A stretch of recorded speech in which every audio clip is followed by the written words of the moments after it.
রাত যখন 2টা বাজে আমি তখন আমার রুমের দরজা আস্তে আস্তে খুলে ভেতরে প্রবেশ করল। আমার রুমে প্রবেশ করে আমার চেহারাটা খুব ভালোভাবে দেখতে লাগল। হঠাৎ আমার ঘুম ভেঙে যাওয়ার অভিনয় করে মানুষকে বললাম, মামি আপনি এখানে কি করেন? এ কথা বলার সাথে সাথে অন্যরকম দৃষ্টি আমার দিকে চেয়ে রইল আর মুচকি মুচকি হাসল। মামি বলল, রাতুল তুমি কি বোঝ না, এত রাতে একটি মেয়ে তোমার এখানে কেন এসেছে? তারপর আমি বললাম, ওহ মা, আমি বুঝতে পেরেছি। কিছুক্ষণ পর আমি বুঝতে পারলাম কেউ যেন আমাকে ধাক্কা মেরে খাটের উপর ফেলে দিল। ধাক্কাটা এমনভাবে দিয়েছিল আমি খাটে পড়ার সাথে সাথে অজ্ঞান হয়ে পড়ে গেলাম। তারপর মামি আমার সাথে যা করল বন্ধুরা তা শুনলে তোমাদের পানি চলে আসবে। তাই তোমাদের কাছে অনুরোধ, আজকের গল্পটা শেষ পর্যন্ত দেখবে। আমার কলিজার বন্ধুরা, কেমন আছো তোমরা? প্রতিদিনের মতো আজকেও খুব স্পেশাল একটি গল্প নিয়ে এলাম। তোমাদের দুটি পায়ে ধরে বলি, দয়া করে গল্পগুলো ভালো লাগলে ভিডিওটি লাইক, শেয়ার এবং চ্যানেলটি সাবস্ক্রাইব করে পাশে থেকে। আমার নাম রাতুল। বেশ কিছুদিন ধরে আমার মামির বাড়িতে যাওয়ার সুযোগ হয়নি। আমি মাঝে মাঝে ফোন করতেন, কিন্তু সেই সময়ে আমি আমার মাস্টার্স ডিগ্রির ফাইনাল পরীক্ষার প্রস্তুতির জন্য খুব ব্যস্ত ছিলাম। এখন পরীক্ষার রেজাল্টও বেরিয়ে গেছে এবং আমি একটা ভালো চাকরির সন্ধান করছি। তবে মামির সাথে কাটানো মধুর মুহূর্তগুলো এখনও আমার মনে গেঁথে আছে। আমি প্রায়ই মনে মনে চিন্তা করি মামির সাথে দেখা করার জন্য আবার কখনো যাব, কারণ মামি আমাকে অনেক ভালোবাসে। মামি দেখতে খুব সুন্দর ছিলেন। তিনি একটু স্বাস্থ্যবান হওয়ায় তাকে আরও সুন্দর লাগে। তার হাতে রান্না করা খাবার খেয়ে কিছুদিন কাটানোর ইচ্ছে আমি ঠিক করলাম যে এবার মামির বাড়িতে গিয়ে কিছুদিন থাকব। মামির সাথে অনেক সময় কাটাব, অনেক গল্প করব, কারণ অনেক দিন থেকে মামির সাথে দেখা হয় না। অবশেষে আমার ইচ্ছা পূরণ হলো। একদিন আমার মামি ফোন করলেন আর মাকে বললেন, তুমি আর রাতুল 5 দিনের জন্য আমাদের বাড়িতে চলে এসো। আমার স্বামী 1 সপ্তাহের জন্য শহরের বাইরে যাচ্ছেন। অনেক দিন থেকে তোমাদের সাথে দেখা হয় না, এই সুযোগে আমরা কয়েকটা দিন মজা করে কাটাতে পারব। কালকে চলে এসো, আমি অপেক্ষা করছি না। মোবাইল স্পিকারে রেখেছিলেন যাতে আমি কথাগুলো শুনতে পারি। আমার মায়ের নাম নাদিয়া আর মামির নাম অবন্তী। সব কথা শুনে মা বললেন, ঠিক আছে অবন্তী, আমরা কালকে আসছি। এরপর মা ফোনটা রেখে দিলেন। ফেব্রুয়ারি মাসে ছিল, তাই বেশ ঠান্ডা পড়ছিল। মা বললেন, রাতুল আমরা সকাল 10টার দিকে বের হব যাতে ঠান্ডা একটু কম লাগে। তবে আমরা বাইকে যাব। আমি মাকে হ্যাঁ বলে দিলাম। এরপর মা বললেন, আমি আমাদের দুজনের কাপড় গুছিয়ে নিচ্ছি। তারপর মা তার ঘরে চলে গেলেন। আমি আমার ঘরে গিয়ে বিছানায় শুয়ে পড়লাম। বিছানায় শুয়ে ভাবছিলাম, যদি মামি মাকে সব কিছু বলে দেয় আগের দিনের কথা, তাহলে কি হবে? আর যদি মায়ের সামনে মামি আমার সাথে কোনো কিছু করে, তাহলে পরিস্থিতি কেমন হবে? এসব কথা চিন্তা করতে করতে কখন যে ঘুমিয়ে পড়লাম বুঝতে পারলাম না। কারণ মা আমি আমার বন্ধুর মতো ছিল। তিনি আমার সাথে অনেক ফ্রি থাকত। পরের দিন আমি আর মা সকালবেলায় চা নাশতা সেরে তৈরি হয়ে গেলাম। ঠিক 10টা বাজে আমরা বাইক নিয়ে রওনা হলাম। আমি গ্রামের দিকে। গ্রামের রাস্তা 3 ঘন্টা ছিল। আমরা দুজনেই নিজের চিন্তায় মগ্ন ছিলাম। শহরের সীমানা ছাড়ানোর পর কাঁচা রাস্তা শুরু হলো। বাইকের পিছনের সিটটা একটু উঁচু থাকায় মা বারবার আমার সাথে ধাক্কা খাচ্ছিলেন। আমি মাকে বললাম, ভয় পেও না মা, আমাকে শক্ত করে ধরে রাখো। মায়ের বাইকে চড়ার অভ্যাস খুব কম, তাই মা এক হাতে আমার কাঁধ শক্ত করে ধরলেন আর অন্য হাত দিয়ে আমার পায়ের উপর আঁকড়ে ধরে বসে রইলেন।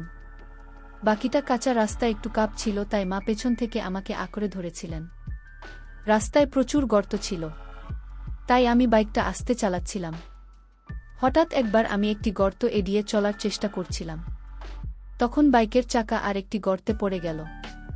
আমরা দুজনে একটু উঁচুতে লাফ দিলাম। আমরা গাড়ি থেকে পড়ে গেলাম। মায়ের কোমরে আর পায়ে ব্যথা পেয়েছিল। এক মুহূর্তের মধ্যে এত কিছু ঘটল আমরা বুঝতে পারলাম না। মা বললেন, কি ভয়ঙ্কর রাস্তাগুলো, মানুষ বাইকে কেমন করে এই রাস্তায় যাতায়াত করে কে জানে। আমি মাকে বললাম, মা বৃষ্টির কারণে রাস্তার এই অবস্থা, আর একটু গেলেই ভালো রাস্তা পাব। মা হেসে বললেন, ভালোই হলো, না হলে আমি ভেবেছিলাম তোর মামির বাড়ি পর্যন্ত এরকমই রাস্তা হবে। মনের মধ্যে কিছু প্রশ্ন ঘুরছিল, যেমন নাকি আসলে সব কিছু বুঝেছেন, আর যদি বুঝে থাকেন তাহলে তিনি কেন হাত ছাড়লেন না, বরং আরও শক্ত করে ধরলেন। এসব ভাবতে ভাবতে আমরা গ্রামের কাছে পৌঁছে গেলাম। অবশেষে দুপুর 2টোর দিকে আমরা মামির বাড়িতে পৌঁছে গেলাম। 10 মিনিট হয়ে গিয়েছিল। বাইকের শব্দ শুনে মামি উঠোনে এসে হাজির হলেন। আমাদের দেখে তার মুখে খুশির ঝিলিক ফুটল। তিনি তৎক্ষণাৎ মাকে জড়িয়ে ধরলেন। মা তাকে শক্ত করে আলিঙ্গন করলেন। দুজনেই একে অপরের খবরাখবর নিতে ব্যস্ত হয়ে পড়লেন। অনেকদিন পর তাদের দেখা হল। তারপর মা বাড়ির ভিতরে চলে গেলেন। এরপর মামি আমাকে জড়িয়ে ধরে বললেন, কি রে দুষ্টু, এতদিন হয়ে গেল, আসার নাম নেই। আর হ্যাঁ, তুই এত সাজগোজ করে কেমন করে এলি? এবার তোমাকে সব বলতেই হবে, আর তোর বিয়ের কথাও বলতে হবে, যাতে তাড়াতাড়ি তোর বিয়ে দেওয়া যায়। আমি একটু দূরে সরে গিয়ে বললাম, কি বলছো আমি এসব? কি খায়? সে বাড়ির ভিতরে চলে গেলেন, আর আমি বাইক থেকে ব্যাগ নিয়ে ভিতরে ঢুকে পড়লাম। মা আর মামি তখন রান্নাঘরে গল্প করছিলেন। আমি ব্যাগ রেখে ফ্রেশ হতে চলে গেলাম। ফ্রেশ হয়ে কাপড় বদলানোর পর বড় ঘরে গিয়ে বসলাম। এদিকে মা আর মামি ডাইনিং টেবিলে খাবারের প্লেট সাজাচ্ছিলেন। হঠাৎ মামি আমাকে ডেকে বললেন, এসব খেতে বসো। আমি তাদের সাথে বসে খাবার খেতে শুরু করলাম। খাওয়ার সময়ে বিভিন্ন বিষয় নিয়ে কথা হচ্ছিল। সবার সঙ্গে মজা করতে করতে খাওয়া শেষ হলো। তখন মা বললেন, অবন্তী, কি বলবো তোকে, রাস্তা এতটাই খারাপ ছিল যে বাইকে ধাক্কা খেতে খেতে আমার কোমর আর শরীর ব্যথা হয়ে গেছে। পুরো শরীরটাই যেন ব্যথায় ভরে গেছে। এখন তুই কিছু কর, আমি বেশ অসুস্থ হয়ে পড়ছি। এ কথা শুনে মামি বললেন, কোনো চিন্তা করিস না, রাতুল খুব ভালো মালিশ করে। একবার আমার শরীর খুব ব্যথা করছিল, তখন ওই আমাকে মালিশ করেছিল। তারপরে আমার পুরো শরীর একদম হালকা লাগছিল। এত কথা বলে মামি আমাকে চোখ মেরে বললেন, রাতুল, তোর মায়ের শরীরটা ব্যথা করছে, মালিশ করে দিস, পরে আরাম পাবে। আমি সম্মতি জানিয়ে ঘরে চলে গেলাম। কিন্তু মনে মনে একটা প্রশ্ন ঘুরতে লাগল, আমি কেন বললেন যে আমি ভালো মালিশ করি? সত্যিই কি তিনি মজা করছিলেন, না মায়ের সাথে আমার ঘনিষ্ঠতা বাড়াতে কিছু একটা পরিকল্পনা করছেন? মামির এই আচরণের পেছনে কি উদ্দেশ্য ছিল তা ভেবে আমার মধ্যে অস্থিরতা বাড়ছিল। আমি আর মা তখন রান্নাঘরে পরিষ্কার করছিলেন, আর আমি দূর থেকে তাদের দিকে নজর রাখছিলাম। তাদের দেখতে এবং তাদের দুজনের সৌন্দর্য একই রকম মনে হচ্ছিল। তারা ধীরে ধীরে কথা বলেছিলেন, তবে আমি ঠিকভাবে কিছু শুনতে পারছিলাম না। কিন্তু কেন জানি না, মনে হচ্ছিল তারা আমার কথাই বলছিলেন। কিছুক্ষণ পর তারা দুজনে রান্নাঘর থেকে বেরিয়ে এসে বড় ঘরে বসে পড়লেন। তখন বিকেল 5টা বাজে। মামি বললেন, নাদিয়া, তুই একটু কাপড় বলেন গাউন এনেছিস? যদি না আনিস তাহলে আমার টানে। তারপর এক গ্লাস পানি খেয়ে শুয়ে পড়। তারপর রাতুল তো শরীরটা মালিশ করে দেবে, যাতে তো শরীরের ব্যথা কমে যায়। এটুকু বলেই তারা দুজনে শোবার ঘরে চলে গেলেন। আমি বসে বসে ভাবছিলাম, জীবনে কখনো এমন ধরনের কাজ করিনি। কিছুক্ষণ পর মামি রান্নাঘর থেকে একটা পাত্রে কিছু নিয়ে এসে বললেন, চল, সময় হয়েছে। আমি কিছু না বলে চুপচাপ তার পেছনে শোবার ঘরে গেলাম। সেখানে গিয়ে দেখি মা বিছানায় শুয়ে আছেন। মায়ের পা এবং শরীরে প্রচণ্ড ব্যথা ছিল, কারণ তিনি গাড়ি করে আসার সময় পড়ে গিয়েছিল। মাকে দেখে মনোযোগ দিয়ে তাকিয়ে রইলাম।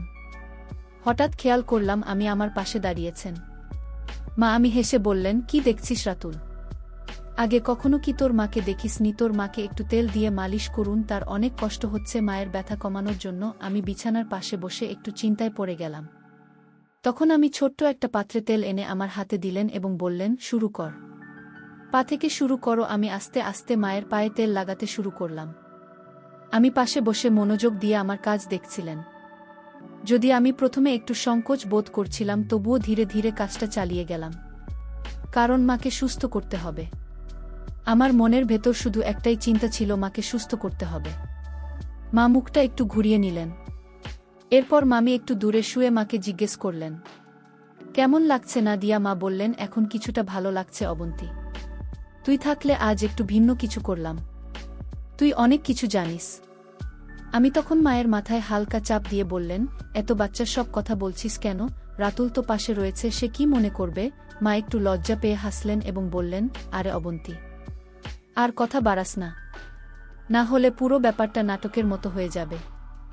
এরপর মা আমাকে বললেন, রাতুল বেশ আরাম হচ্ছে, তাই আর বেশি মালিশ করা লাগবে না। শরীরটা এখন বেশ ভালো লাগছে, মনে হচ্ছে ব্যথা কিছুটা কমে গেছে। তারপরেও আমি আর কিছুক্ষণ মালিশ করে দিলাম। প্রায় আধ ঘন্টা পরে মা শান্ত গলায় বললেন, এবার যথেষ্ট হয়েছে, রাতুল অনেক স্বস্তি লাগছে। আমি উঠে দাঁড়ালাম। তখন মায়ের পাশে দাঁড়িয়েছিলাম। মা হঠাৎ পাশ ফিরে শুয়ে পড়লেন। তখন মামি এসে বললেন, আরে নাদিয়া, এখনও তো অর্ধেক মালিশ বাকি আছে। মা একটু লজ্জা পেয়ে বললেন, থাক অবন্তী, রাতুলের সামনে এটা করতে একটু অস্বস্তি লাগছে। মালিশ শেষ হওয়ার পর মা বেশ আরাম বোধ করতে লাগলেন। আমরা সবাই বাইরে এসে একটু বিশ্রাম নিলাম।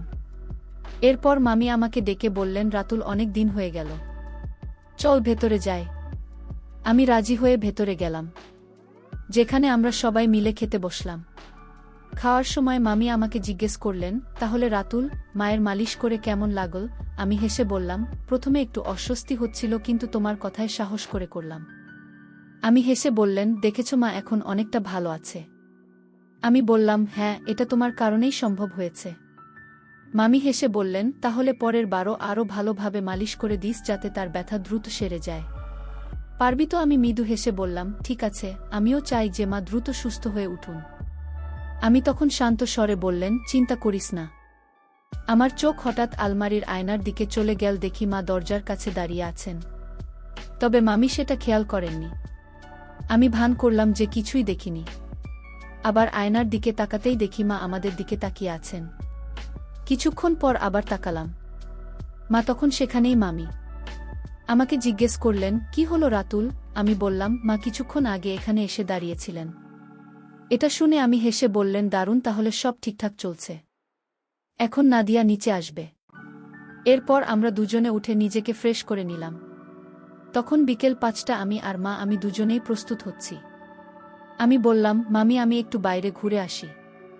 মামি বললেন, ঠিক আছে, কিন্তু তার আগে চা বানিয়ে দিই, তারপর যাস। আমরা ঘরে ফিরলাম। তখন দেখি মা ও ফ্রেশ হয়ে বসে আছেন। মামি আমাকে বললেন, নাদিয়া, একটু বস, আমি চা বানিয়ে আমি তোমার ভালো লাগবে। এখন আবহাওয়া বেশ ঠান্ডা। মা হেসে বললেন, হ্যাঁ অবন্তী, যা বানাও, একটু গরম চা এখন ভালোই হবে। তবে তোমার কি ঠান্ডা লাগে না? মায়ের গলায় একটু মজার সুপ ছিল। মামি বুঝে গেলেন কেন এমন বলছেন, তবে তিনি হাসি দিয়ে উত্তর দিলেন, আরে নাদিয়া, আমাদের তো ঠান্ডায় অভ্যেস হয়ে গেছে। তোর শহরে কি আর এমন ঠান্ডা হয়? ঠিক আছে, আমি চা বানিয়ে আনি। তারপর মামি রান্নাঘরে গিয়ে চা বানিয়ে আনলেন। আর আমরা তিনজনে একসঙ্গে বসে চা খেলাম। চা খাওয়ার পর আমি বললাম, মা, আমি একটু বাইরে ঘুরতে যাচ্ছি। মা বললেন, হ্যাঁ, যা, একটু ঘুরে আয়। তোরও হয়তো গরম লাগছে, তবে বেশি দেরি করিস না, তাড়াতাড়ি ফিরে আয়। আমি মাথা নেড়ে বাইরে বেরিয়ে গেলাম। হাতে হাতে নদীর ধরে চলে গেলাম। মনটা একদম শান্ত হয়ে গেল। একটা সুন্দর, শান্তিপূর্ণ প্রাকৃতিক পরিবেশে বসেছিলাম। ঠান্ডা বাতাস আমার শরীরে লাগছিল। আর আমি নানা বিষয়ে চিন্তা করছিলাম। কিছুদিন আগের ঘটনাগুলো ভাবার ছিল। মামি আর আমি যা কিছু কথা শেয়ার করেছি, মা হয়তো বা কিছু জানে, কিন্তু মা কিছু বলেনি।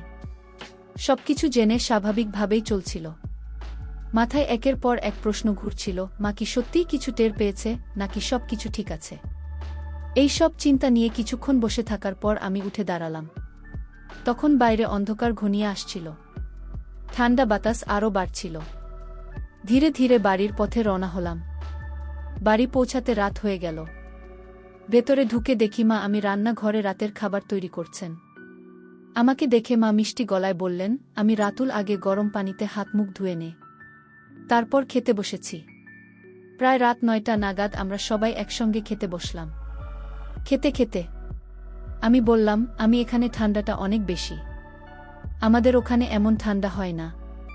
আমি মুচকি হেসে বলল, চিন্তা করিস না, আমার বাড়িতে হিটার আছে, তোকে ঠান্ডা লাগবে না। আমি বললাম, সত্যি? তাহলে ঠিক আছে, আজ একটু আগে ঘুমাও, বেশ ক্লান্ত লাগছে। মামির কথা শুনে মজা করে বলল, তুই এত ছোট, ওর আবার কি ক্লান্তি? মা আমি হেসে বলল, আরে না, দিয়ে এত পথ পাড়ি দিয়ে এসেছে, তার উপর রাস্তার এমন অবস্থা। মা আর কিছু বলল না। আমরা সবাই মিলে গল্প করতে করতে খাওয়া শেষ করলাম। তারপর মা আর মামি রান্নাঘর পরিষ্কার করতে ব্যস্ত হয়ে পড়ল। আর আমি উঠলাম একটু বাইরে হাঁটতে। কিছুক্ষণ পর আমি শোবার ঘরে গেলাম।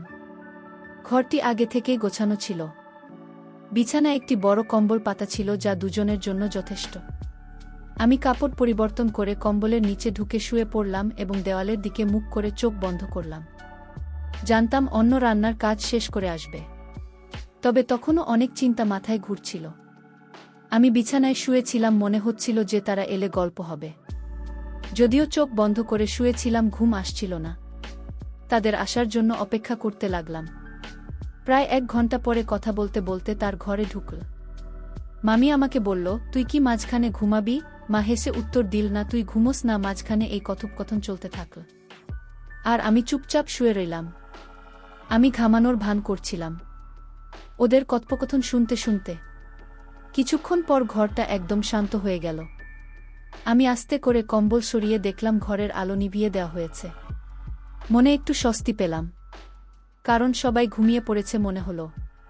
প্রায় 30 মিনিট এভাবে কেটে গেল, কিন্তু কোনো আওয়াজ শুনতে পাচ্ছিলাম না। আমি একটু সরে গিয়ে অন্যদিকে মুখ করে শুয়ে পড়লাম, কারণ নানা চিন্তা মাথায় ঘুরছিল। ভাবছিলাম, আমার নড়াচড়া কেউ লক্ষ্য করল কি? মা কিছু বুঝতে পারছেন? সব ঠিক আছে? ঠিক তখনই একজন মৃদু কণ্ঠে ডাকল, তুই ঘুমিয়ে পড়েছিস? তার স্বরে স্নেহের পরশ ছিল। আমি চুপচাপ ছিলাম যে ঘুমিয়ে আছি, কিন্তু ভেতরে ভেতরে অস্থিরতা বাড়ছিল। তারপর বলল, ভালো করে ঘুমিয়ে পড়, সকলের সব কথা হবে। তার কথায় মনে অনেকটা শান্তি এলো এবং ধীরে ধীরে আমি ঘুমিয়ে পড়লাম। ঠিক তখন মা বললেন, এখন ঘুমিয়ে পড়, রাত অনেক হয়েছে। তার গলায় ক্লান্তির সুর ছিল।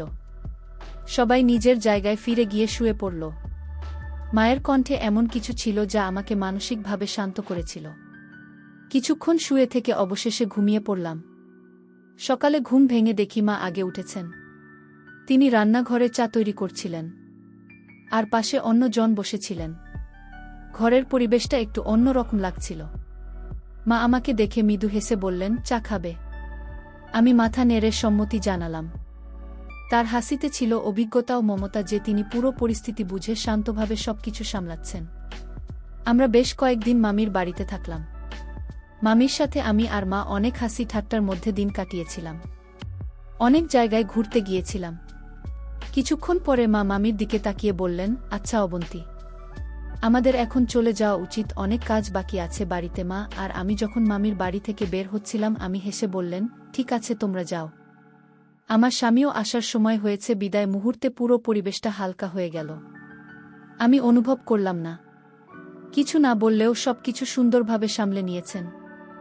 মা আমার দিকে তাকিয়ে শান্ত স্বরে বললেন, রাতুল, জীবনের সবকিছুর একটা সীমা থাকে, আর সঠিক ভুলের পার্থক্য করা গুরুত্বপূর্ণ।